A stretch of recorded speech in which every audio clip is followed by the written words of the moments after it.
The first day of the fall semester starts at San Diego State University on Thursday, along with some new rules of the campus road. Electric scooters and bikes will not be allowed on campus after safety concerns over the past 2 years. News 8's Abby Alford is live at SDSU with reaction from students. Abby? Barbara Lee and Marcella, not only will this be the first year that freshmen living on campus will not be allowed to drive their car to school, e-scooters will be banned. They'll be added to this sign right here, except they won't be allowed anywhere on campus. Commuting to class on bicycle, skateboard, electric scooter, or by foot. This campus is so big. My third semester, I've lost weight, I swear, just from the walking. But the way we commute on San Diego State University this year is changing.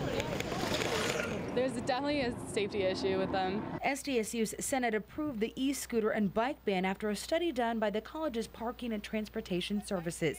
It found between 2017 and 18, there was a 22% increase in incidents involving both motorized and manual bicycles, scooters, and skateboards. As you see, I have a helmet. As long as you ride them appropriately and you know what you're doing, I feel they're appropriate. San Diego State has set up a no riders campus zone, meaning everything inside of this yellow, you will not be able to ride your e-scooter, bike, or skateboard. And it'll be geofenced, so you'll slow down significantly, and riders will be told that they need to park them on the outside of those yellow zones. However, San Diego State has set up some designated parking spots. Those turquoise circles right there are where you'll be able to park your e-scooter, bike, or skateboard.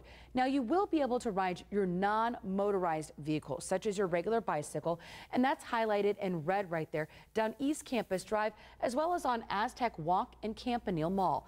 Now, you'll still be able to commute to campus on a motorized device. So I know people might be upset about not being able to ride them, but I also have seen a lot of the negative consequences of just having them everywhere. If you're caught riding an electrical device on campus, it's a $75 fine. SDSU was not available for an on-camera interview. Back to you. All right, Abby, thanks.